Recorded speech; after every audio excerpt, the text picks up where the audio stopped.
Malalim na creamline ang nakaharap ng Akari sa Quezon City Arena at ang muling pagbabalik ni Tots Carlos sa court.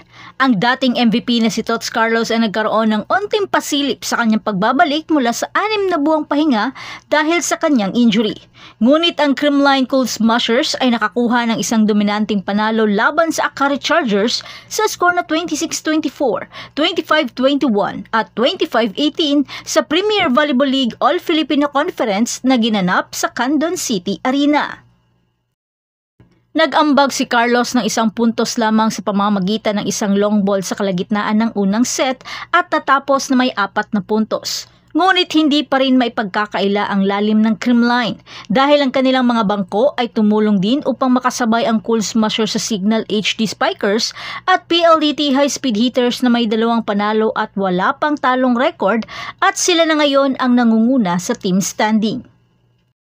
Ang Akari Power Chargers na nagwalis sa kanilang unang 2 laban ay bumagsak ngayon sa 2 panalo at 1 talong record at kasabay sa pangalawang pwesto kasama ang Petrogas Angels. At ipinakita naman ng Creamline ang kanilang galing at veteran move sa laban kontra sa Akari na kanilang pagwalis sa finals ng nakaraang season upang makuha ang reinforced conference crown sa kanilang paglalakbay patungo sa pagkumpleto ng isang makasaysayang Grand Slam sa Invitational. Hindi naman nakapaglaro ang outside hitter ng Akari na si Gretchel Soltones dahil sa kanyang injury at lubos na umasa kay Eric Caraagas. Dahil sa first set, muntik nang makaisa ang Akari at humabol sa napaka-intense na rally from 6 points lead ay nahabol nila ito at nagawa nilang maitabla sa score na 24-all. Dahil na rin sa mga unforced error ng Creamline, pero dahil sa isang error na drop ball ni Fifi Sharma, nagkaroon ng oportunidad si Pons na tapusin ang bakbakan sa isang off-the-block hit sa score na 24-26. At dahil nga sa mainit na bakbakan, umpisa pa lang ng laban sa second set, ipinasok na ni Coach Sherwin si Alyssa Valdez at si Ivy Lacsina naman sa Akari. Bagamat maganda ang depensa ng Akari at consistent sila dito, pero di pa rin nila mapantayan ang attacking points ng Creamline. Dahil this time, di nila pinahintulutan na masungkit ang momentum at nagsanib puwersa sina Carlos, Valdez at Pons kaya hindi nakaporma ang Akari sa score na 17-24. Sa third set, mas lalong nalugmok ang Akari sa mga mabibigat na service aces ng Creamline. Nawalan na rin sila ng first ball dahilan ng kanilang mga unforced error.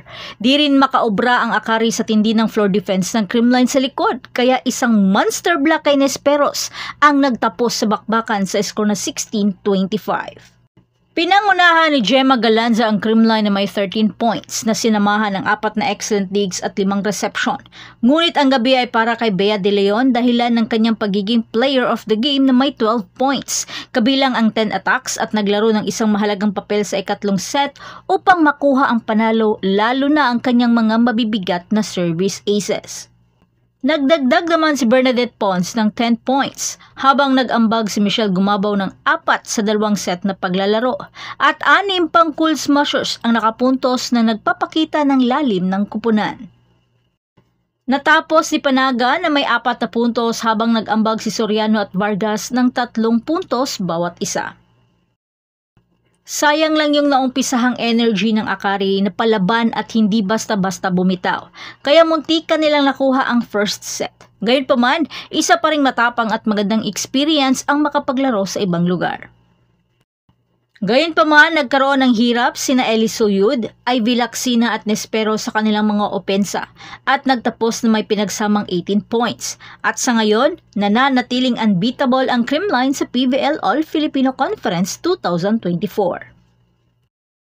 At yan ang lahat para sa ating update ngayon. Manatiling nakatutok para sa iba pang mga balita mula sa mundo ng Philippine Volleyball. Huwag kalimutan mag-like, mag-subscribe at i-spike ang notification bell para hindi ma-miss ang mga susunod na video.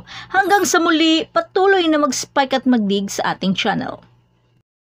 Usually after training during college. Oh, pero nanglalamang sila, naligo sila. Usually hindi kami naligo. Usually walang ligo to, pero may mga pupuntahan kasi. So anyway, we're gonna eat breakfast.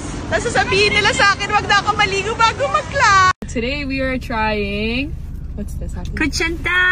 Kuchenta! Okay. And then put some coconut. What's the sauce again? Yeah, it's caramel. sprinkle some coconut, and take a big bite. It's so drippy. It's good. I like it. Aliyah, yes? Good. I like the sauce too. And the coconut. Yay!